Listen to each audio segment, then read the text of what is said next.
دوستو، انسان کی زندگی نفع بخش اس وقت ہوتی ہے جب وہ اللہ تعالیٰ کے احکامات پر عمل کرتا ہے۔ خوبصورت آدمی، پڑھا لکھا آدمی، سمجھدار آدمی، زمیندار آدمی، جائیداد والا، وہ کامیاب اس وقت ہوتا ہے جب وہ اللہ رسول کی بارگاہ میں مقبول ہوتا ہے جل شانہ وصلی اللہ تعالی علیہ وسلم۔ اپنا اپنا معیار ہر انسان نے بنایا ہوتا ہے کامیابی کا۔ کچھ لوگوں کا خیال یہ ہوتا ہے کہ بچے میرے پڑھ گئے، اپنی اپنی جگہ پہ سیٹ ہو گئے، میں اب بڑے سکون میں ہوں۔ کچھ کی رائے یہ ہوتی ہے کہ میں نے سب بچے بچیوں کا بیاہ کر دیا ہے، گھر میرا بن گیا ہے، اب میں بڑے آرام میں ہوں، قرار میں ہوں، سکون میں ہوں۔ تو اپنی اپنی رائے ہوتی ہے، لیکن حقیقت وہ ہے، اصل وہ ہے جسے اللہ کے قرآن نے بیان کیا۔ اللہ کریم نے فرمایا والعصر، اے محبوب علیہ السلام ہمیں آپ کے زمانہ مبارکہ کی قسم ہو، ان الانسان لفی خسر، فرمایا بے شک انسان خسارے میں، نقصان میں۔ وہ اپنے تئیں کوئی دعویٰ کر لیتا ہے، آپ دیکھتے ہیں کہ بہت سارے لوگوں کے دعوے اپنے اپنے ہوتے ہیں نا۔ کسی بھی طالب علم سے آپ پوچھیں پیپر دے کے آئے تو پیپر کیسا ہوا ہے تو کیا کہتا ہے؟ بولیے۔ جب کینڈیڈیٹ الیکشن لڑتے ہیں تو رات کو جب وہ سوتے ہیں تو سارے جیت کے ہی سوتے ہیں، ان کو سب یہی کہتے ہیں کہ لوگ سارے تیرے ساتھ ہی ہیں۔ حالات، یہ جتنے بادشاہ حکمران ہوتے ہیں ان کے بگڑنے کی بنیادی وجہ ہوتی ہے کہ یہ خوش فہمیوں میں مبتلا ہوتے ہیں۔ ہم میں سے بھی ڈھیر سارے لوگ ہیں جو خوش فہمیوں میں مبتلا ہیں۔ کچھ کہتے ہیں جناب ہماری نسبت بڑی تگڑی ہے۔ بھئی نسبت تو امام حسین سے تگڑی تو کسی کی نہیں نا، تو ساری رات نماز پڑھتے تھے، روزے رکھتے تھے، اللہ کو یاد کرتے تھے۔ آپ خالی نسبت پر بیٹھ کر عمل چھوڑ جائیں تو یہ کیسے ممکن ہے؟ تو اپنے اپنے تئیں لوگوں نے معیار کامیابی کے قائم کر لیے ہیں۔ اللہ فرماتا ہے کہ محبوب مجھے قسم ہو زمانے کی، انسان نقصان میں، یہ دن بدن جو وقت گزار رہا ہے تو اس کا نقصان، اس کا خسارہ، اس کا گھاٹا بڑھتا جا رہا ہے، روز نقصان میں۔ کتنا کتنا عمر کا حصہ لوگوں نے ضائع کر دیا، کتنے کتنے بہترین لوگ تھے لیکن روزی روٹی کے پیچھے وقت سارا برباد ہو گیا۔ یہ رزق حلال کے لیے دوڑ دھوپ ہو وہ تو بڑی بات ہے، لیکن تکبر کے لیے اور خواہشات، بیجا خواہشات کی تکمیل کے لیے، ایک دوسرے سے آگے بڑھنے کے لیے بڑا وقت ضائع کیا لوگوں نے۔ اچھا کوئی بھی نہیں جیتا، خاندانوں میں بھی کوئی نہیں جیتا، برادریوں میں بھی کوئی نہیں جیتا، پر لڑائی ساری زندگی کی ہے، میں نے آگے گزرنا، میں نے آگے، حالانکہ کوئی کسی کو جیتنے دیتا ہی نہیں۔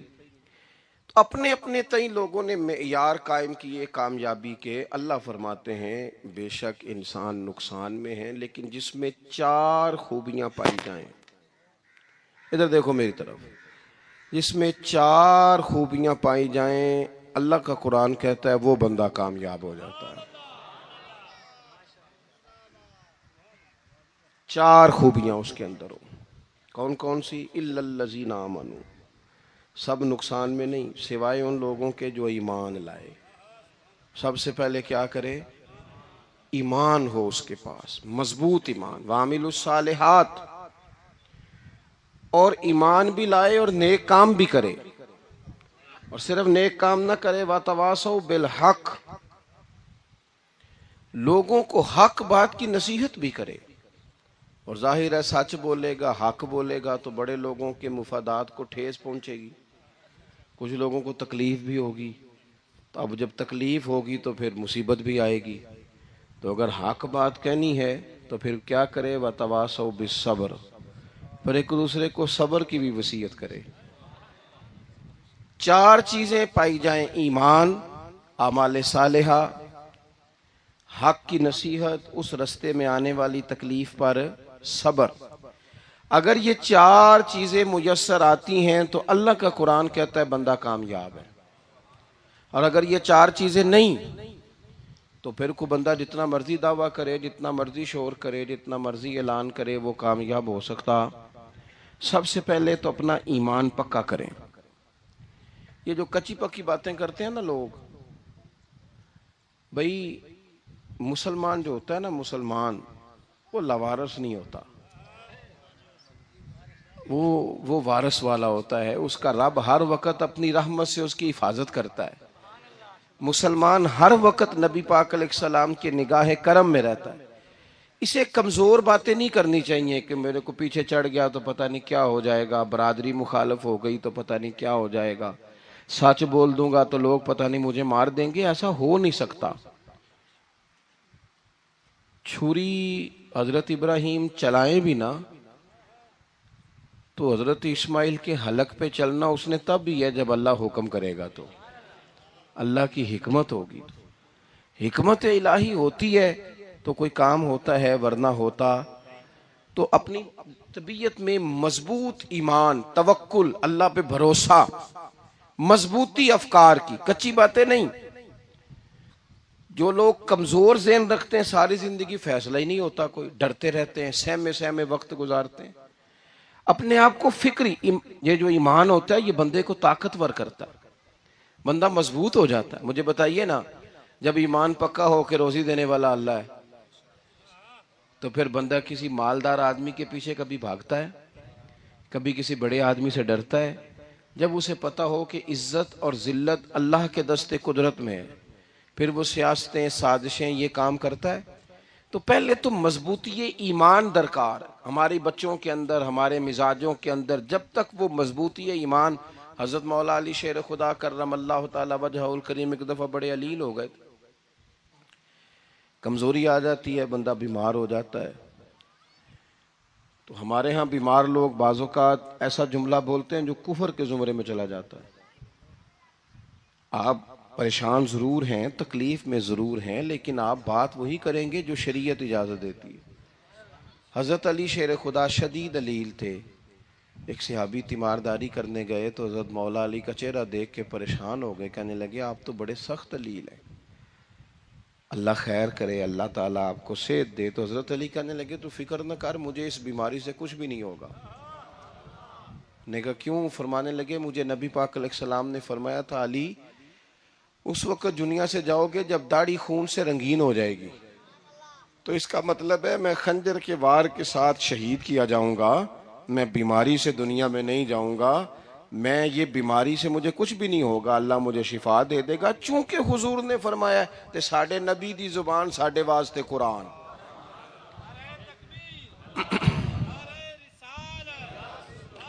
تو سب سے پہلے تو اپنے ایمان کے اندر، توکل کے اندر مضبوطی پیدا کریں۔ مسلمان دیکھو نا، نماز پڑھنے سے روزی میں برکت ہوتی ہے کہ نہیں؟ ویسے جو چوپ ہیں ان کی بھی ہوتی ہے کہ نہیں؟ نماز پڑھنے سے روزی میں برکت ہے، تو پھر اس کا مطلب یہ ہے کہ جب ٹائم آئے نا نماز کا تو گاہک جتنے مرضی کھڑے ہوں پھر دکان بند کرنی چاہیے، پھر نماز پڑھنی چاہیے، کیونکہ روزی تو اللہ نے دینی ہے، گاہکوں نے تو دینی۔ تو سب سے پہلے ضروری ہے مضبوطی ایمان۔ میری طرف دیکھیں جی، آپ ویڈیو ضرور بنائیں پر میری طرف بھی تو دیکھیں نا جی، اللہ آپ کو خوش رکھے۔ موبائل اللہ تو مہنگے مہنگے دے وے پر ساری دیڑی یہ کام تری نہ کروں۔ آپ بنائیں ضرور، میں ویڈیو بنانے سے منع نہیں کرتا، سارے بنائیں بے شک، پر دیکھیں میری طرف، میری بات پر غور کریں۔ دوستو، مضبوطی ایمان، توکل، اللہ کی ذات پر بھروسہ۔ آپ کبھی میدان کربلا کا پورا نقشہ اپنے سامنے رکھیں نا، پورا نقشہ۔ دو چیزیں ہیں، امام حسین کو نظر آ رہا ہے اب شہادت ہو جائے گی، اتنی بڑی فوج آئی ہے، خدا کی حکمت کے تقاضے سمجھ میں آ رہے ہیں، حالات کیا ہوں گے سمجھ آ رہی، پر ایک لمحے کے لیے بھی ان کا توکل کمزور نہیں ہوا۔ اپنے رب پر جو مضبوط بھروسہ ہے، مضبوط۔ سیدہ طیبہ طاہرہ حضرت فاطمہ الزہرا رضی اللہ تعالی عنہا نا اونٹ کے بالوں کی بنی ہوئی چادر اوڑھ کر چکی پیس رہی تھی۔ یہاں بیویاں بڑا روتی ہیں، غریبی بڑی ہے، بڑی غریبی ہے. حالانکہ اب کون بندہ پیبند والے کپڑے پہنتا ہے جی، دور ہی گزر گیا. اب تو بڑی مشکل سے وہ لوگ ملتے ہیں جو جوتا ٹوٹ جائے تو گانٹھ کے پہنے، ورنہ تو نئے جوتے آ جاتے ہیں. حضرت سیدہ پاک اونٹ کے بالوں کی بنی ہوئی چادر اوڑھ کے چکی پیس رہی تھی.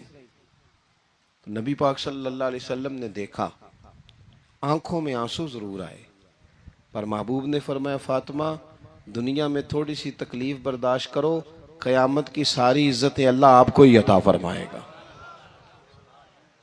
تو توکل کی مضبوطی، اللہ کی ذات پر بھروسہ، اپنے رب کریم کے ساتھ امیدوں کا وابستہ کرنا، اس سے مضبوطی آئے.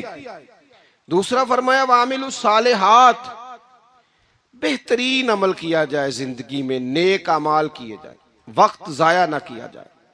ہر وقت کوئی نہ کوئی کام بندہ کرتا رہے. یہاں بہت سارے لوگ ہیں جن کو لوگ نیک کہنا شروع کر دیتے ہیں نا، وہ سمجھ لیتے ہیں شاید ہم سچی مچی نیک ہیں. لوگ جو کہتے ہیں حضرت صاحب قبلہ، پیر صاحب قبلہ، میں یہ طالب علموں کو، دوستوں کو، بلکہ اپنے آپ کو بھی کئی دفعہ کہتا رہتا ہوں، اپنے آپ کو سمجھاتا ہوں کہ یہ لوگ تجھے کہہ رہے ہیں حضرت صاحب، یہ تو رات کو تو اپنے آپ سے پوچھنا، اپنے رب سے پوچھ. کبھی موقع ملے تو اپنی گریبان میں جھانک، غور کر کے تیری کیفیت کیا ہے. تنہائی میں تیرا دل اللہ سے جڑتا ہے کہ نہیں؟ عبادت میں دل لگتا ہے کہ نہیں؟ خدا کا خوف دل میں رہتا ہے کہ نہیں؟ غریب کی محبت، عزیزوں قربت والوں کا احساس طبیعت میں موجود رہتا ہے کہ نہیں؟ ویسے تو میرا مطلب ہے، لوگ کہہ دیتے ہیں حاجی صاحب آپ بڑے سخی ہیں، تو اس سے تو نہیں نا بندے نے سخی ہونا. سخی تو تب ہونا ہے جب اللہ کی بارگاہ میں مقبول ہوگا. اعمال صالحہ، نیک کام، اور وہ کرتا رہے بندہ، کوئی بھی کام اسے نیکی کا مل جائے نا. دیکھو نبی پاک صلی اللہ تعالی علیہ وسلم نے فرمایا نیکی کو کبھی حقیر نہیں سمجھنا، کبھی حقارت سے نہیں نیکی کرنی کہ یہ بڑی چھوٹی ہے تو میں اس کو کروں. اب فرمایا کبھی حقیر نہ سمجھنا، نیکی کا کام جو بھی ملے کر دینا. فرمایا اگر بھائی سے مسکرا کے ملو گے بھی نا تو اس پر بھی اللہ تمہیں صدقے کا ثواب عطا کرے گا. ہم تو اس دین سے کے ماننے والے ہیں جو کہتا ہے تو گلی سے روڑا اٹھا دے، کانٹا اٹھا دے، کسی کی تکلیف دور کر دے، کسی پر گنجائش کر دے، کسی کے لیے آسانی کر دے. جو بھی خیر کا کام میسر آئے پورے دن میں اسے چھوڑے نہیں. صبح گھر سے نکلیں، وہ ایک صحابی تھے، غالباً تابعی تھے، تو بازار جاتے اپنے غلام کے ساتھ تو سارا بازار گھوم کے واپس آ گئے. خادم نے کہا جناب کو نہ کوئی خریدا نہ کچھ بیچا، تو آپ سارا بازار گھوم کے آ گئے. فرمانے لگے تیرا کیا خیال ہے؟ میں نے کچھ بھی نہیں کیا. کہا جناب پھر کیا کیا ہے؟ فرمانے لگے تم نے دیکھا جو بندہ بھی گزرا ہے میں نے اس کو کہا السلام علیکم.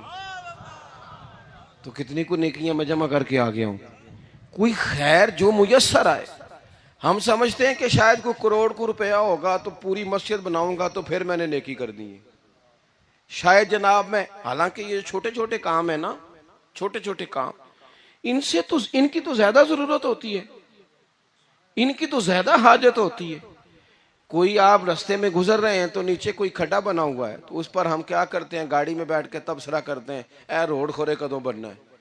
بھئی یہ کھڈا ہے نا تو آپ نیچے اترے نا، تو آپ دھابڑا لیں نا، کئی پکڑے نا، یہ تو 5 منٹ کا کام ہے، یہاں آسانی کر دیں نا، آپ اس میں گنجائش کر دیں. حضور سید عالم علیہ السلام نے فرمایا، امام راضی نے حدیث لکھی ہے، قیامت کے دن ایک بندے کو اللہ معاف کرے گا تو مالک وہ بندہ عرض کرے گا یا اللہ میں تو بڑا گناہگار ہوں، کس وجہ سے معافی ہوئی؟ فرمایا رات کے وقت تو گزر رہا تھا، تیرے پیر سے روڑا ٹکرایا تھا اور تو نے اٹھایا ادھر ادھر دیکھ کے کہ کوئی اللہ کے کسی بندے کو تکلیف نہ ہو جائے. کہا مالک ہو وہ تو میں نے زمانہ بیت گیا، کوئی اتنی بڑی بات بھی نہیں سمجھی. تو رب کریم نے فرمایا تو رات کے اندھیروں میں بھی میرے بندوں کا خیال رکھتا تھا تو میں تیرا خیال نہ کروں؟ کوئی عمل ہمارے ہاں لوگ کوئی کام نہیں کرتے، بالکل نہیں، کوئی کام نہیں، نہ بڑے نہ چھوٹے نہ سمجھدار نہ ان پڑھ، کچھ بھی نہیں. نشستن گفتن برخاستن، بیٹھو راج کے گپے مارو، تبصرے کرو فلانا کچھ نہیں کر رہا، فلانا کچھ نہیں کر رہا، اس کے بعد اٹھ کے چلے جاؤ، کچھ کریں۔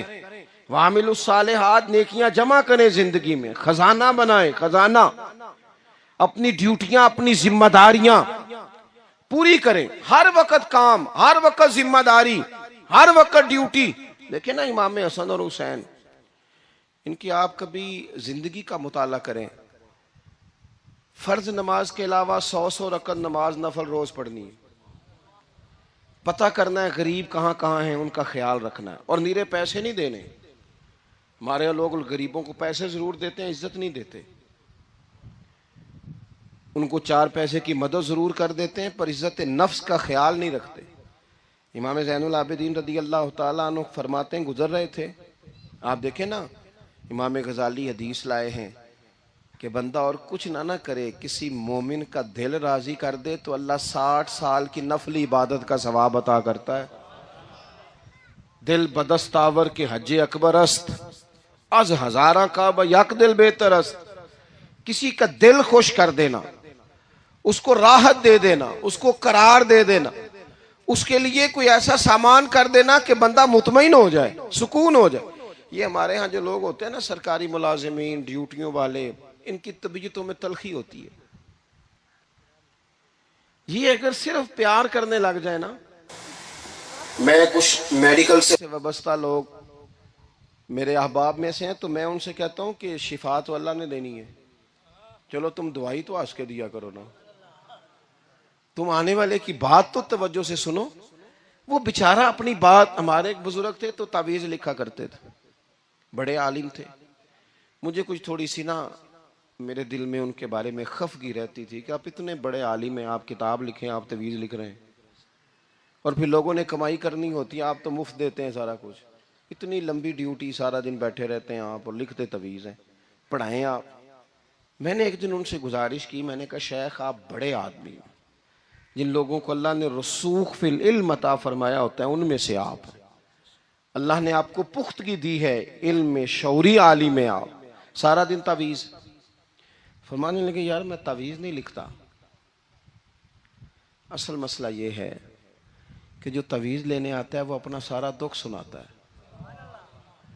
تو میں تعویذ نہیں لکھتا، میں نا بس لوگوں کے کلیجے ٹھنڈے کرتا ہوں، میں کسی کا، اب تو بچوں کے پاس ٹائم ہی نہیں، وہ تو ابا کا دکھ نہیں سنتے، بالکل نہیں، وہ تو ڈھونڈتے ہیں کوئی کونا ملے تو جا کے موبائل دیکھیں، وہ تو بیٹھتے ہی نہیں۔ اماں کہہ رہی ہوتی ہے کہ پتر کو 10 منٹ میرے پاس بھی بیٹھا کر، لیکن پتر مصروف بڑا ہے، ویڈیو چڑھانی ہے اس نے، ٹک ٹاک بنانا ہے اس نے نئی تصویر چڑھانی ہے۔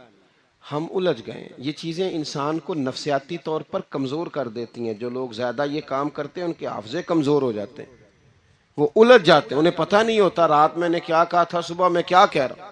ہر وقت نہیں، ضرورت کے وقت، ہر ٹائم نہیں، مخصوص اوقات میں۔ حضرت امام زین العابدین رضی اللہ تعالیٰ عنہ فرمانے لگے، ہم گزر رہے تھے، امام حسین ساتھ تھے، تو رستے میں نا کچھ غربا، غریب لوگ بیٹھ کے کھانا کھا رہے تھے، کہتے ہیں ہماری ان پر نظر پڑی، تو انہوں نے حضرت امام حسین رضی اللہ تعالیٰ عنہ سے کہا حضور آئیے تشریف لائیے کھانا کھائیے۔ وہ ضروری نہیں ہوتا آپ کو سب کا کھانا پسند ہی آئے، ٹیسٹ اپنے اپنے ہوتے ہیں، یہ ضروری تو نہیں، کھانا پسند نہ بھی آئے تو دل تو پھر بھی راضی رکھنا چاہیے نا۔ قربان جائیں، نبی پاک نے کس طرح ہماری تربیت کی۔ حضرت عائشہ صدیقہ رضی اللہ تعالیٰ عنہ فرماتی ہیں کریم محبوب کا میں نے یہ طریقہ دیکھا کہ اگر کھانا ناپسند ہوتا تو چھوڑ دیتے، پر کبھی اس میں سے نقص نہ نکالتے، عیب جوئی نہ کرتے۔ گرمی کے موسم میں کھڑی ہے بیچاری خاتون، اور کتنی مشقت سے اس نے کھانا بنایا، اور کتنی گرمی سہی ہے چولہے کے سامنے، لیکن صاحب وہ کھانا رکھا ہے تو وہ کہتے ہیں یہ تو کی پکایا ہے، وہ کھانے والی چیز ہے بھائی، اس طرح کرنا، اب جو اگلی ہنڈی ہے وہ تو پکا، نہ تو کھڑا ہو، یہ پتہ چلے یہ کام کتنی مشقت کا ہے۔ زندگی میں کچھ تھوڑا سا دوسروں کا خیال رکھنا یہ بھی تو دین کا حصہ ہے نا۔ آپ اپنی زندگی میں ہمیشہ اپنے لیے سوچیں، کسی اور کا سوچیں ہی نہ۔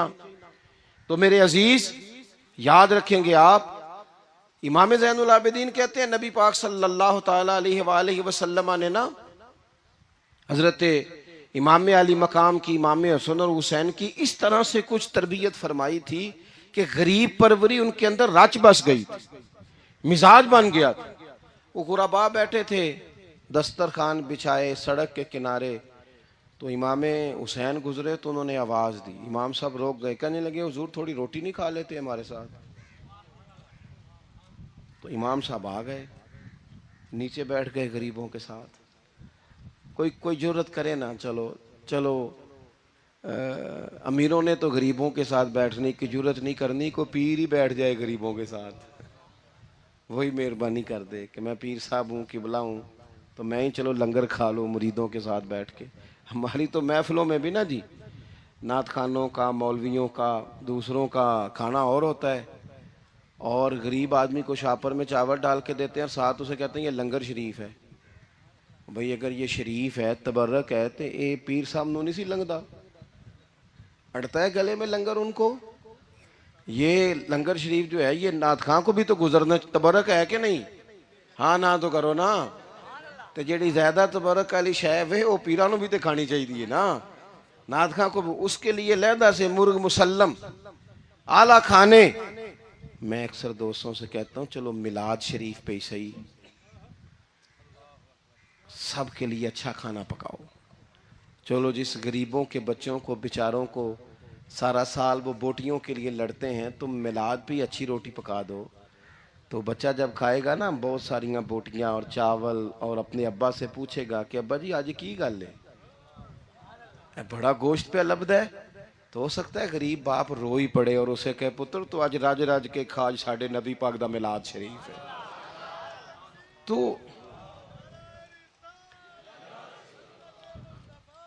تو امام حسین رضی اللہ تعالیٰ عنہ نا آ کے غریبوں کے بیچ بیٹھ گئے زمین پہ،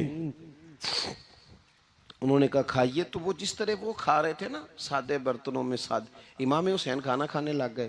میں نے کہا خیر کا کام کوئی بھی ملے اسے ضائع، چلو اور کچھ نہیں کر سکتے تھے، کسی کو سڑک ہی پار کرا دے نابینا کو، چلو اور کچھ نہیں کر سکتے تو آپ کو پتہ ہے کہ سامنے والا بوجھ لے کے گزر رہا ہے، آپ تھوڑا سا ہٹ جائیں روڈ سے، اسے گزر لینے دیں، کوئی تو کام زندگی میں کوئی ارادہ تو خیر کا بندہ کرے۔ امام حسین بیٹھ گئے، ان کے ساتھ روٹی کھائی، تھوڑی دیر کے بعد اجازت لی، فرمایا جاؤں؟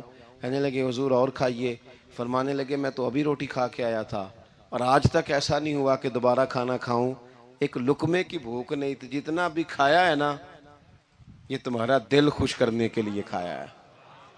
غرباء مساکین کی وعامل الصالحات، ایماندار بندہ ایمانداروں جیسے کام کرتا ہی اچھا لگتا ہے۔ 25 حج کیا امام حسن اور حسین نے مدینے سے مکے پیدل جا کے، کتنے بولیے؟ میں کہتا ہوں چلو ہم باجماعت نماز ہی پڑھ لیا کریں، چلیں حضور صلی اللہ علیہ وسلم نے فرمایا فجر کی نماز پڑھ کے بیٹھ جاؤ، اشراق چاش تک اللہ کا ذکر کرو، 2 نفل اشراق کے 2 چاشت کے پڑھ لو، اللہ 2 حج اور 2 عمرے کا ثواب عطا کر دے گا۔ مشکل کام تو نہیں ہے، مشکل تو ہاں ہی نہیں کیتی تھے، یہ مشکل ہے۔ ویسے یہ کہ آنکھ کھل جائے تو 25-30 منٹ 40 منٹ موبائل پہ گزر جائے وہ تو سوکھا ہے، یہ مشکل ہے۔ دوستو نیک اعمال ان پر کوشش، اہل بیت نے ہمیں سبق یہ پڑھایا ہے، حضور کے اصحاب نے ہمیں سبق یہ پڑھایا۔ تیسری بات فرمایا وَتَوَاصَوْا بِالْحَقِّ، صرف یہ نہیں کہ تم نماز پڑھ کے تو بیٹھ جاؤ، تم نے نا بے نمازی کو نماز کی دعوت بھی دینی ہے، مظلوم پر ظلم ہوتا رہے اور کونے میں چپ کر کے بیٹھے نہیں رہنا، بلکہ اگر ہاتھ پکڑا جا سکتا ہے تو ظالم کا ہاتھ پکڑنا ہے۔ نبی پاک علیہ الصلوۃ والسلام نے فرمایا اپنے بھائی کی مدد کرو چاہے وہ ظالم ہو یا مظلوم ہو، بھائی کی مدد کرو چاہے ظالم ہو یا مظلوم ہو۔ تو صحابہ نے عرض کی یا رسول اللہ صلی اللہ تعالی علیہ وسلم یہ مظلوم کی مدد تو سمجھ میں آتی ہے، یہ ظالم کی مدد کیسے کریں؟ نہیں سمجھ آ رہی ہے آپ کو بات کی؟ یا رسول اللہ صلی اللہ تعالی علیہ وسلم، مظلوم کے ساتھ کھڑا ہونا تو ہماری عقل میں آ گیا، تو ظالم کی مدد کیسے کرنی ہے؟ تو نبی پاک صلی اللہ تعالی علیہ وسلم نے فرمایا ظالم کو ظلم کرنے سے روک دو، تم نے اس کی مدد کر دی، اسے باز کرو۔ لیکن ہم تو اتنی جرت ہی نہیں رکھتے بدی کو بدی کہنے کی، اتنی طاقت ہی نہیں ہوتی، جھوٹ کو جھوٹ کہنے کی ہمت۔ ہمارے گھر میں سارا کچھ ہو رہا ہوتا ہے، ہمیں پتہ ہوتا ہے کہ فلاں جگہ پہ ہمارا قبیلہ ہماری برادری غلط ہے، پر اتنی جرت کرتے ہم سچ بولتے ضرور ہیں پر دوسروں کے بارے میں، اپنے بارے میں سچ بولنے کو تیار نہیں ہوتے۔ جرت کا مظاہرہ کریں، زندگی میں حق کو حق کہنا سیکھیں، غلط کو غلط کہنا سیکھیں، جھوٹ کو جھوٹ کہیں، بدی کو بدی کہیں، سچائی کا ساتھ دیں ہمیشہ۔ ہم نے جب تک دیکھو نا ظلم ہوتا رہے، زیادتی ہوتی رہے، اپنا دروازہ اندر سے بند کر لو، پتر باہر نہ جانا، کیوں جی باہر اس پہ ظلم ہو رہا ہے، ان کے گھر آگ لگی ہے، کوئی ہمارے گھر تو نہیں نہ لگی۔ یاد رکھنا پڑوسیوں کی آگ نہ بجھاؤ گے تو اپنے گھر بھی آ جائے گی۔ اگر مظلوم کا ہاتھ نہیں پکڑو گے تو ظالم دلیر ہو جائے گا۔ اور ہمارے جتنے بھی بزرگ گزرے انہوں نے ظالموں کو ظالم کہا۔ امام احمد بن حنبل نے جیل کاٹی، امام اعظم ابو حنیفہ نے جیل کاٹی۔ آج کل لوگ کہتے ہیں مولانا صاحب آپ نے نا جناب غلط کو غلط نہیں کہنا، سیاست کی بات نہیں کرنی، کیوں جی کس لیے نہیں کرنی؟ سیاست تو تدبیر کا نام ہے۔ بنو اسرائیل میں جتنی بھی تدبیر ہوتی تھی وہ سارے انبیاء کیا کرتے تھے، کیوں نہ بات کریں؟ یہ جن کرسیوں پہ آج تم نے ظالموں جابروں کو بٹھایا، یہ کرسی تو حضرت ابوبکر صدیق جیسے لوگوں کی ہے، یہ تو حضرت عمر جیسے لوگوں کی سیٹ ہے، حضرت عثمان غنی جیسے لوگوں کا کام ہے، مولا علی جیسے لوگوں کا کام ہے۔ غلط جگہوں پہ غلط لوگ بٹھا دی اور پھر جھوٹے کو جھوٹا بھی نہ کہیں، ظالم کو ظالم بھی نہ کہیں۔ ہم سے نہ رقم ہوں گے قصید یزید کے، کیونکہ ہم لوگ تو حسین کے سیرت نگار ہیں۔ یہ کیا بات ہوئی، آپ سچی بات ہی نہ کریں، کلمہ حق کہیں، ہمیشہ کھری بات کہیں، سچی، گرچہ اپنا نقصان ہو، حق کے ساتھ کھڑے ہونا سیکھیں۔ وَتَوَاصَوْا بِالْحَقِّ، ساری آسانی تھی، امام حسین کو کوئی مسئلہ نہیں تھا، آرام سے بیٹھے تھے۔ آج کتنے موجوں میں بیٹھے ہیں، پیر صاحبان، مولوی صاحبان، خطیب صاحبان، سیاستدان، وڈیرے، موج لگی ہوئی ہے، کسی کو کچھ نہیں کہنا، کچھ کہیں گے تو پھر بندے مخالفت کریں گے۔ تو امام حسین مسجد نبی میں جمعہ پڑھاتے تھے، چپ کر کے بیٹھے رہتے، حضور سید عالم علیہ السلام کے مزار انور کے پاس بیٹھے تھے، بیٹھے رہتے۔ لیکن امام حسین نے فرمایا ظالم حکمران بنے تو وہ قوموں کو تکلیف دیتے ہیں، وہ ملی نقصان کرتے ہیں، وہ امت کا چہرہ مہرہ بگاڑ کے رکھ دیتے ہیں، لہذا کھڑے ہونا پڑتا ہے، کلمہ حق کہنا پڑتا ہے، الہے کلمت الحق کے لیے نکلنا پڑتا ہے۔ آپ اپنی زندگی کے اندر سچی بات کرنا سیکھیں۔ الیکشن کے دن آ گئے، میرے ایک بڑے محبت والے ساتھی تھے، وہ آ گئے ووٹ کے لیے۔ ویسے بھی یہ جو بیماری ہمارے ملک میں نا جی، ہمارے ہاں حکمران بعضوں کا کہتے ہیں اوے ہو جی جمہوریت بڑی ضروری ہے۔ وہ بھی کس مصیبت کا نام ہے جمہوریت؟ اقبال تو کہتے ہیں کہ یہ وہ چیز ہے کہ جس میں پتہ ہی کوئی نہیں ہوتا، پڑھے لکھے ان پڑھ کا، چھوٹے اور بڑے کا، سیانے اور بیوقوف کا۔ جمہوریت وہ طرز حکومت ہے کہ جس میں بندوں کو گنا کرتے ہیں، تولا نہیں کرتے۔ کس تم کیا راگل آپ رہتے ہو ہر وقت؟ قوم کو اس کا حق ملنا چاہیے، غریب کی مدد ہونی چاہیے، انصاف ملنا چاہیے۔ باقی یہ تمہاری کہانیاں ہیں ڈکٹیٹرشپ اور جمہوریت، اور ہمیں تمہاری سمجھ بھی نہیں آتی۔ ہر ڈکٹیٹر کے ساتھ ہوتے ہو، باتیں جمہوریت کی کرتے ہو، جہاں تمہارا دل کرتا کھڑے رہتے ہو۔ ہمیں تو کوئی اس سے غرض نہیں، کام ہونا چاہیے۔ بلکہ جو لوگ قوت نافذہ رکھتے ہیں انہیں سمجھنا چاہیے کہ ملک کی بھاگ دوڑ ہمیشہ مضبوط ہاتھوں میں رہے، اور وہ اس طرح کا نظام وضع کریں، مل بیٹھیں سارے ادارے کہ غریب کی سنی جائے۔ وہ مجھے بڑی اچھی طرح یاد ہے جب وہ ایک حکومت ختم ہوئی اور جو ایک فوجی رہ کے گئے تھے 11 سال، ان کی حکومت آئی تو میں باہر نکلا تو ایک بزرگ تھے، وہ صبح صبح ناشتہ بیچا کرتے تھے ہمارے علاقے میں، چاول اور چنے ونے۔ تو تو میں نے ان سے کہا بزرگوں پتہ لگا جی رات دی حکومت بدل گئی ہے. تو فرمان لگے پتر جیڑا مرضی بھی آ جائے میں تو یا چول بیچ کے روٹی کھانی, ہمیں تو ان سے غرض ہی نہیں. اللہ جانے کون آیا کون گیا, تو کھیل تماشا بنایا ہوا ہے. تو جھوٹے کو جھوٹا کہیں. میرے ایک دوست ہیں الیکشن لڑتے ہیں, مجھے ایک دفعہ آ کے کہنے لگے آپ نے کبھی ووٹ نہیں ڈالا, اس دفعہ ضرور ڈالے. میں نے کہا نہیں ڈالتا میں. کہنے لگے ووٹ قوم کی امانت ہے. تو میں نے کہا امانت کسی بے ایمان کو دے دوں؟ امانت تو امانت دار کو دی جاتی. نہیں سمجھے آپ بات؟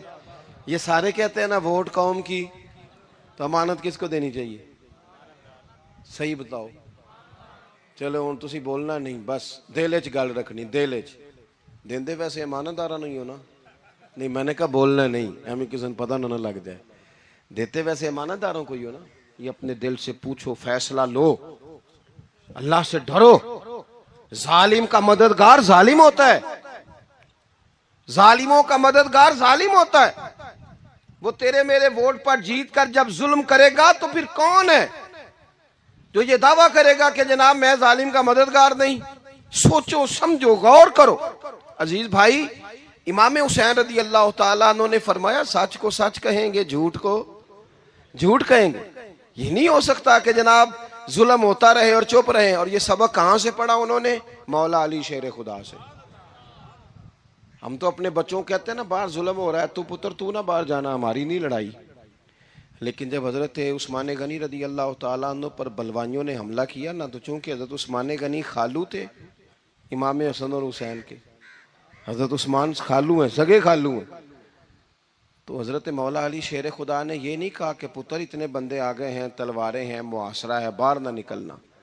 بلکہ حضرت مولا علی نے خود اپنے دونوں بیٹوں کو تلواریں پکڑائیں اور حضرت عثمان غنی کے دروازے پہ کھڑا کر کے کہا پتر خیال رکھنا تمہارے ہوتے ہوئے کوئی بھی شخص حضرت عثمان غنی کا دروازہ نہ کراس کر پائے.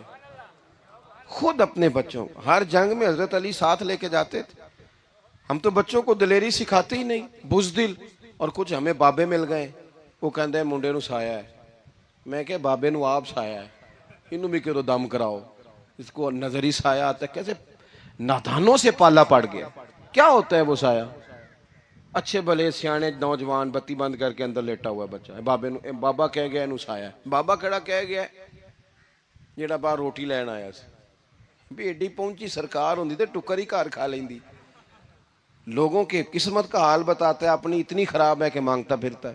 کیا مذاق بنایا ہم نے اپنے ساتھ. تھوڑے سمجھدار ہو جائیں, ہر بندے کی بات کا اثر قبول نہ کیا کریں. مومن کے پاس طاقتیں ہوتی ہیں, جو جدھر لگاتا ہے چپ کر کے لگ جاتے ہو.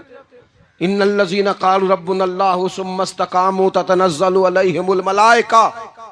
اللہ کہتا ہے تو ڈٹنا سیکھ, رب کا نام لے کے ڈٹ جا, رب تیری مدد کے لیے فرشتے بھی نازل کر دے گا. کہیں کھڑے ہونا سیکھیں, جس کا جو من آتا ہے وہ تباہی کر کے گزر جاتا ہے. بالکل قطعاً نہیں.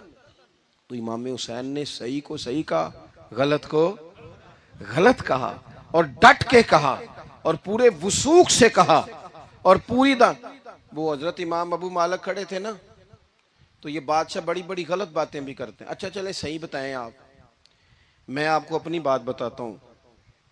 کئی دفعہ ایسے ہوتا ہے, کئی دفعہ کہ بات کوئی ہو جاتی ہے, کر لیتے ہیں, تو کوئی ساتھی توجہ دلاتا ہے کہ آپ تو بولتے بولتے یہ کہہ گئے, تو احساس ہوتا ہے اوہ یار غلطی ہو گئی.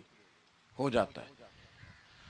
بڑے بڑے جو محدثین تھے, بڑے بڑے لوگ, انہوں نے کہا یار ہماری یہ رائے تھی, پھر اس کے بعد ہمیں یہ پتہ چل گیا, اب ہماری رائے بدل گئی ہے. اس کو رجوع کرنا کہتے ہیں. بڑے بڑے لوگوں نے کر لیا. لیکن ہماری سیاسی جماعتوں کا حال یہ ہے کہ ان کے کسی کارکن سے پوچھے نا تمہارے لیڈر نے کبھی غلطی کی ہے, کیوں کیا نے, کیوں معاذ اللہ یہ فرشتے کیا ہیں, یہ غلطی نہیں کر سکتے. اگر بڑے بڑے لوگ کہتے ہیں یار یہاں ہم بھول گئے تھے, حتیٰ کہ صحابہ کرام علیہم رضوان اپنی رائے سے رجوع کرتے. یہاں کیا حال ہو گیا, کس چکر میں ہم پڑ گئے. جماعتوں کو بت نہ بناؤ, وہ جماعتیں رہنے دو, اگرچہ بت ہیں جماعت کی آستینوں میں, پر مجھے حکم اذاں لا الہ الا اللہ. تو سچ کو سچ, جھوٹ کو جھوٹ. حضرت امام ابو مالک کھڑے تھے تو ہارون رشید بادشاہ تھا. کچھ بڑے خوش آمدی لوگ ہوتے ہیں, نہیں جی نہیں سرکار آپ کی تو کیا بات ہے, کیوں جی اتنی تعریفیں کیوں کر رہے ہو, کہتے ہیں اس نے خرچہ کیا مسجد بنوا کے دی ہے. یہ جناب چندے دیتا ہے. او خدا کے بندو، چندہ دینے کا مطلب یہ جو مرضی کہا جائے. حضرت امام مالک ہارون رشید کے بڑے بادشاہ کے دربار میں کھڑے تھے، کسی بڑے کے، ہارون رشید تھا یا کوئی اور تھا. تو وہ نا مکھی بار بار بادشاہ کو تنگ کرتی. مکھی کئی دفعہ نہیں قابو آتی، 3-4 بندے بھی لگ جائیں تو نہیں قابو آتی، پکڑی نہیں جاتی. مکھی جو ہوئی، مکھی بڑا تنگ کر رہی تھی. تو اس نے غلط جملہ کہہ دیا، غلط کہنے لگا معاذ اللہ ثم معاذ اللہ، نقل کفر کفر نہ باشے. کہنے لگا امام مالک سے کیا ضرورت تھی اللہ تعالیٰ کو یہ مکھی کیوں بنائی؟ اللہ کی تخلیق پر اعتراض کر رہا ہے معاذ. اب خوش آمدی کو بندہ ہوتا تو کہتا جی وہ مسئلہ یہ ہے جی، وہ اصل بات یہ ہے جی، آپ بیٹھیں جی، ٹھنڈے دماغ سے سمجھاتا ہوں. لیکن وہ نشے میں چور ہے نا، تخت پہ بیٹھا ہے، سخت بات کر دی کہ کیوں بنائی مکھی. تو امام صاحب اٹھ کے کھڑے ہو گئے، ہاتھ میں چھڑی پکڑی تھی، زور سے زمین پہ ماری. فرمانے لگے یہ مکھی نا اللہ نے تیرے جیسے لوگوں کا غرور توڑنے کے لیے بنائی ہے کہ سنبھالی تو تم سے مکھی بھی نہیں جاتی تو دعوے بڑے کرتے ہو. یہ تیرے جیسے بندوں کا غرور توڑنے کو بنائی ہے. چپ کر گیا، کہنے لگا حضور غلطی ہو گئی تھی، آئندہ نہیں کروں گا.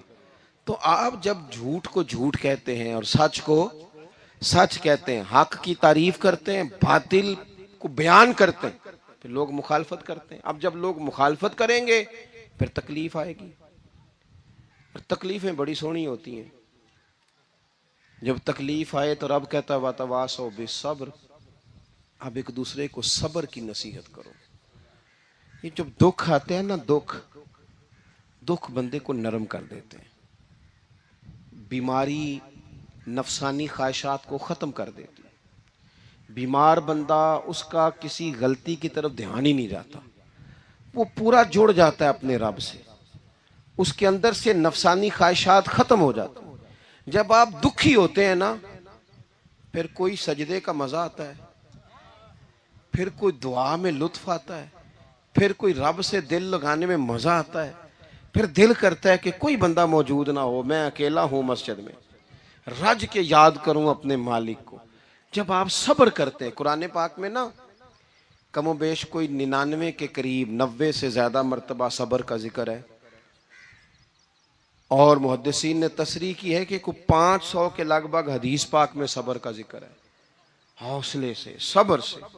وَتَوَاصَوْا بِالصَّبْرِ، صبر بندہ کر کے دکھائے، اس کے اندر حوصلہ ہو، دلیری ہو. ہم نہ جلد باز ہو جاتے ہیں. بعض بزرگ بھی ناراض نہ ہوں تو وہ بھی بڑے جلد باز، فٹافٹ کام ہونا چاہیے. بعض بچے بھی، بعض جناب سیانے لوگ، بڑی جلدی ہے. بندے نے روزہ رکھا ہوا نا گرمیوں کا، تو عصر کے وقت اگر وہ بڑا سوڑا پڑ جائے نا تو روزہ پھر کھل جاتا ہے. بولیے بڑی جلدی ہے جی، بڑی ٹینشن ہے جی، بڑا لگ رہا ہے، تو کھل جائے گا یہ کہنے سے. اس نے کب کھلنا ہے؟ بولیے. آپ کو تکلیف ہو گئی، آپ کو خدا نہ خواستہ ڈاکٹر نے کہا چھوٹا سا آپریٹ کرنا ہے آپ کا، شام کو ٹھیک ہو جائیں گے جی؟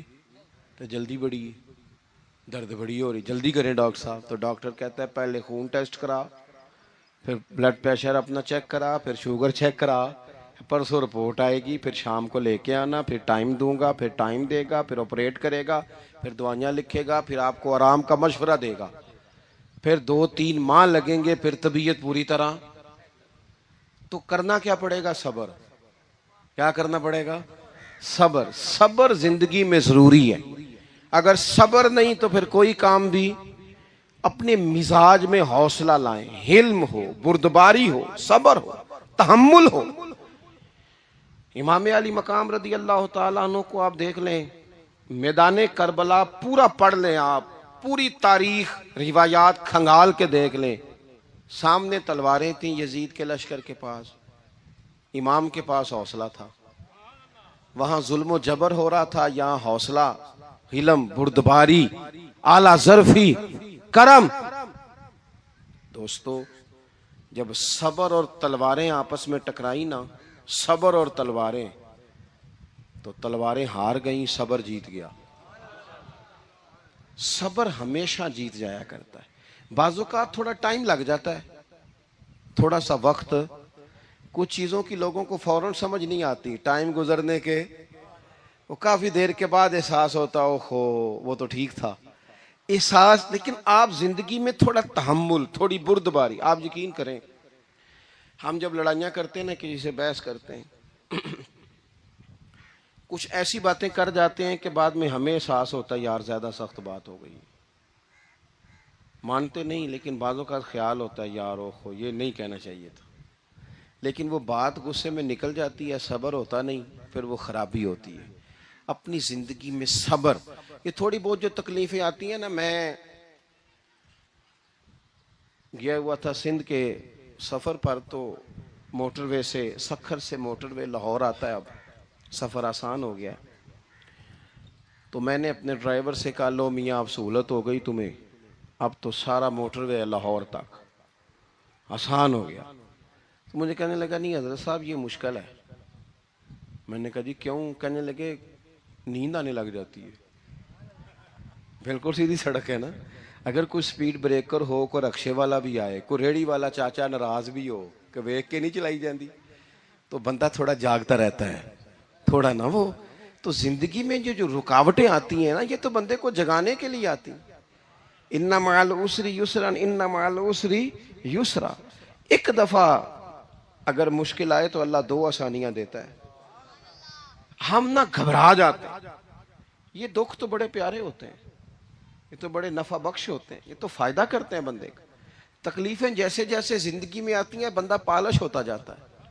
جیسے جیسے میں اکثر دوستوں سے کہتا ہوں کبھی مشکل آ جائے اور کوئی بندہ ساتھ نہ بندے کے چلے، نہ رشتہ دار چلے، نہ دوست چلے، نہ گلی محلہ کوئی ساتھ نہ چلے، تو ہم شکوے کرتے ہیں. حالانکہ شکوے نہیں کرنے چاہیے. اگر یہ ساتھ نہ کوئی بھی چلے تو بندے کو اکیلے لڑنے کا حوصلہ نصیب ہو جاتا ہے. اسے پھر ہمت مل جاتی ہے کہ یہ سفر میں نے اکیلے طے کرنا ہے. تو امام علی مقام کی زندگی، یہ ساری چیزیں ان کو ملاحظہ کریں گے تو چار باتیں کھل کے سامنے آئیں گی. پختگی ایمان کی، شوق اعمال صالحہ کا، بات کرنی ہے تو ہمیشہ حق کی کرنی ہے، سامنے کوئی بھی ہو کبھی جھوٹ کا ساتھ. اور چوتھی بات یہ کہ صبر، تحمل، حوصلہ. میں نے قرآن مجید ایک جگہ سے اور تلاوت کیا تھا، وہ بھی تھوڑی سی بات آپ سے عرض کرنی ہے، پھر میں بات ختم کرنے لگا ہوں. یہ جو حضور کے صحابہ اور اہل بیت ہیں نا، ان کا آپس میں بڑا گہرا رشتہ ہے، بڑا خوب پیار ہے ان کا. کچھ لوگوں کی نا دکان تب چلتی ہے جب وہ ان کا اختلاف ثابت کریں، دکانیں تب چلتی ہیں. چونکہ نبی پاک صلی اللہ علیہ وسلم نے فرمایا شیطان مایوس ہو گیا ہے، اب وہ لوگوں سے بت پرستی نہیں کرا سکے گا لیکن تمہیں لڑائے گا. تو یہ معاذ اللہ اتنے ظالم ہے کہ صحابہ اور اہل بیت کو لڑا دیتے. خدا کے بندو تمہیں پتہ ہی نہیں تم کن کی بات کر رہے ہو. پہلے اپنی حیثیت دیکھو، یہ لوگ کتنی شانوں والے ہیں، تم کن کا تذکرہ کر رہے ہو. ان کے تو نام لیتے وقت کئی دفعہ ڈر آتا ہے کہ زبانیں بھی اس قابل ہیں کہ نہیں. قرآن مجید نے کہا محمد الرسول اللہ، محمد صلی اللہ علیہ وسلم اللہ کے رسول ہیں، والذین معہ، اور جو ان کے ساتھ ہیں. یہ قرآن پاک کے دو جملے ہمیشہ یاد رکھیں، تاریخ رکھیں سنبھال کے لوگ اپنے پاس. قرآن پاک نے دو باتیں کی، فرمایا اشداء علی الکفار، یہ جو حضور کے ساتھ ہیں یہ کافروں پر سخت ہیں، رحماء بینہم، آپس میں بڑے مہربان ہیں. تو جب اللہ کہتا ہے آپس میں مہربان ہے، نہیں سمجھ آئی بات کی آپ کو؟ اللہ کہتا ہے کہ آپس میں بولیے، تو پھر اللہ کی بات ماننی ہے یا کسی لڑانے والے کی بات ماننی ہے؟ اللہ کہتا ہے یہ آپس میں. باقی ہے رائے کا اختلاف، تو باپ بیٹے کا بھی ہو جاتا ہے، ہوتا ہے کہ نہیں؟ ابا کہتا ہے یہ کام کر لیں، پتر کہتا ہے. حضور صحابہ سے مشورہ لیتے تھے، کئی دفعہ نبی پاک نے صحابہ کی رائے پہ عمل کیا. تو صحابہ میں بہت سارے معاملات اجتہادی ہوئے لیکن ان میں عداوت نہیں تھی، ذاتی رنجشیں نہیں تھیں، بغض نہیں تھا، ان کے دل ایک دوسرے کے حق میں نرم تھے. لہٰذا شرارت جلدی قبول کرتا ہے بندے کا دماغ، شرارتیں نہ قبول کریں. کوشش کریں کہ جو ان لوگوں کی تعریف کتاب و سنت میں ہمارے سامنے آتی ہے ہم صرف اسی تعریف پر عمل کریں. ایک بات صرف سن لیں اور میں اپنی بات کو سمیٹوں، آپ کو لطف آئے گا. تمام صحابہ حضور کے گرد بیٹھے تھے، اور جہاں سب لوگ بیٹھے تھے وہاں جگہ ذرا کم تھی۔ حضرت سیدنا ابو بکر صدیق رضی اللہ تعالیٰ عنہ بالکل حضور کے ساتھ بیٹھے تھے، وہ آج بھی بالکل ہی حضور کے ساتھ ہیں۔ کیا مقدر ہیں صدیق و فاروق کے، جن کے گھر رحمتوں کے خزینے میں بالکل ساتھ بیٹھے تھے۔ اچانک حضرت مولا علی شیر خدا آ گئے۔ کوئی سے ابھی بھی اٹھ کر جگہ دے دیتا اور سارے دینا بھی چاہ رہے تھے، لیکن حضرت مولا علی جیسے ہی آئے نا، سب سے پہلے حضرت صدیق اکبر اٹھے اور بازو تھام کے آگے جا کے بڑھ کے مولا علی کا بازو تھام کے حضور کے قریب لا کے بٹھایا، خود ذرا سائڈ پہ ہو کے بیٹھ گئے۔ اب یہ حضور کے سامنے سارا کچھ ہو رہا ہے تو بولنا کس نے تھا؟ کسی کو ضرورت ہی نہیں ہوتی تھی محبوب کے سامنے کوئی تبصرہ کرے، کوئی کر ہی نہیں سکتا تھا، کسی کو ضرورت ہی نہیں تھی، کوئی نہ بولا، خود رسول کریم بولے اور حضور فرمانے لگ گیا، دیکھا تم نے میرے ابو بکر نے کیا کیا ہے؟ اور پھر حضور نے جو جملے کہے وہ یاد رکھنے والے ہیں۔ شیخ اسماعیل حقی نے اس کو لکھا ہے، نبی کریم فرمانے لگے، عزت والا ہی کسی کو عزت دیا کرتا ہے، فضل والے لوگ ہی دوسرے کا فضل سمجھا کرتے ہیں۔ تو یہ تو صاحب عزت لوگ تھے، یہ تو ایک دوسرے کو عزتیں دیتے تھے۔ تم کون ہو جو عزتیں اتار رہے ہو؟ تم کون ہو جو اس طرح کا لہجہ اختیار کیے ہوئے ہو؟ تو ان لوگوں کا آپس میں گہرا تعلق، ربط، پیار، محبتیں، خلوص، وارفتگیاں، تو کبھی بھی کسی ایسے شخص کے چکر میں نہ آئیں جو ہمیں ان لوگوں سے لڑانے کی صحیح کرے۔ اللہ تعالیٰ کی بارگاہ میں دعا کرتا ہوں جو میں نے کہا ہے اللہ اسے قبول فرمائے، جہاں بھول میرے آقا مدینے میں مجھے بھی اب بلا لیجئے، میرے آقا مدینے میں مجھے بھی اب بلا لیجئے۔ ترستی ہے میری آنکھیں، ترستی ہے میری آنکھیں، مجھے روضہ دکھا دیجئے۔